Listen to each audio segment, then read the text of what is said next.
I do want to really quickly, let's touch on this first, because this interview has gone everywhere. You had an interview, you sat down with Vice, and well, let's roll the clip.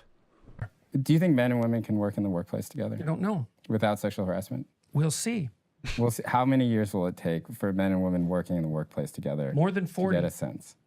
We don't know what the rules are. Like what? Here's a rule. Don't How about no makeup in the workplace? Why would that be a rule? Why should you wear makeup in the workplace? Isn't that sexually provocative? No. It's not? No. Well, what is it then? What's the purpose of makeup? Some people would like to just put on makeup. Why? I don't know why. Why do you make your lips red? Because they turn red during sexual arousal. That's why. Why do you put rouge on your cheeks? Same reason. I mean, look. How about high heels? What are they for? What about high heels? What about them? They're there to exaggerate sexual attractiveness. That's what high heels do. Now, I'm not saying that people shouldn't use sexual displays in the workplace. I'm not saying that. The media said. But I am saying that that is what they're doing. And that is what they're doing. Do you feel like a serious woman who does not want sexual harassment in the workplace, do you feel like if she wears makeup in the workplace that she is somewhat being critical? Yeah.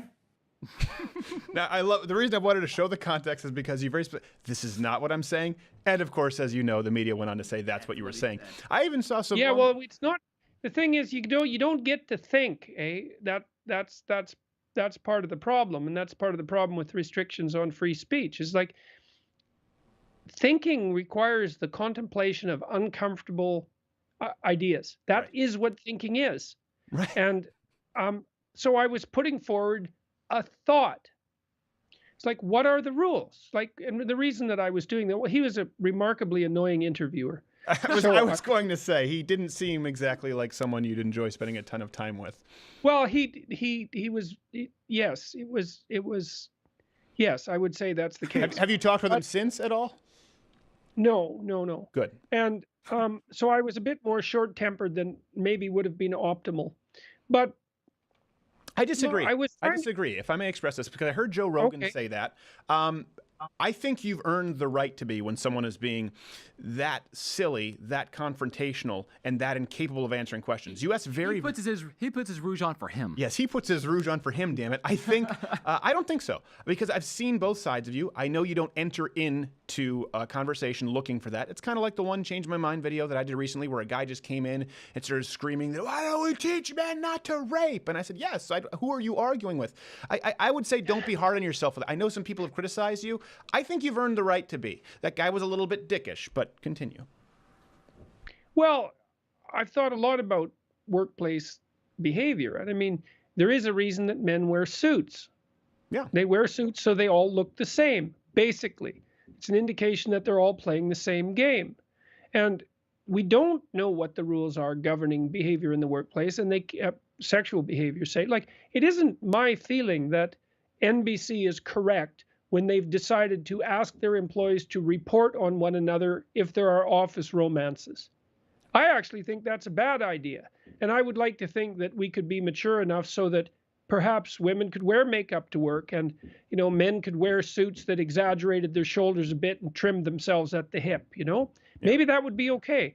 But I don't see any evidence in our current behavior that we're mature enough to handle any of that. Can I ask you a question? And we can't even talk about it. Yeah, well, let me ask you a question. And this is a genuine question because I thought about this with the interview, and I'm wondering if there's an example that I can't think of. But I watched it, and I thought, okay, he's asking the question here. He said, we don't know the rules. It's only been about 40 years. That's a short-term experiment. Now, other people will say, oh, we've had 40 years. You go, oh, in the realm of human history, I mean, that's nothing. That's less than the distance between Germany acting up again. And I was sitting there going, hold on a second. Let me actually think about this. Of course, you think of high school, you think of private schools, wherever, any instance where young men and young women are together, romantic relationships develop, a sexual tension develops. That happens in the workplace today. That happens on film sets. We hear about that all the time. Is there any instance... Happens on our sets. Yeah. Is there any historical example of, I guess, sort of an ecosystem, human, I should say. Let's limit it to humans here, where humans... no lobsters. Yes, no lobsters, despite putting them on Zoloft. Is there any historical example of humans, co-ed, thrust into the same... men and women without there being sexual relationships and interactions. I couldn't think Well, of there's any. been attempts to make that happen. I mean, I mentioned this in the Vice interview. Like, there were unisex uniforms for the Maoists, right? Because the idea, and that this went along with the radical leftist viewpoint, was that the overt differences between men and women should be minimized, hence comrade, and to exactly eradicate the intrusion, let's say, of individual sexuality into the collective workplace. I'm guessing it didn't work since there are 9 billion of them. Yeah. Yeah. Well, I'm not going to go ahead with that line of questioning. But Okay. no, what? You can't take sex out of things. It's really hard. Right. Now, and that means we have to have a hard conversation about it. And it's not like there's any real consensus on this. My sense is that stable monogamy is the least catastrophic solution. Yes, I think that's right. Yeah. And well, because what's the old joke? Life is a sexually transmitted disease with 100% fatality rate. I don't think that's an old joke, but it's a rough one. Eh? Yeah, it's a little more An old modern. psychiatrist I think you just came up with yeah. that just now. I think Jordan Peterson's Yeah. trying to attribute it to someone else when it came out of that noggin. Yeah, No. well, it's rough, man. So a lot of these problems are intractable. Yeah. How to regulate sexual behavior. It's like that's like how to raise children. These are really hard problems. Right. But it would be nice if we could have a mature discussion about it. But we can't, because we can't even think about it. I said, well, maybe women shouldn't wear makeup. I didn't say women shouldn't wear makeup. Those are actually very different statements. It's Right. like, here's a possibility within the realm of possibilities.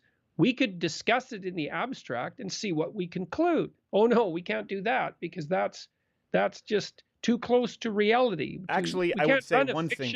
You didn't even say maybe women shouldn't wear makeup. He asked you, are you saying you saying they shouldn't wear makeup? And you said, maybe.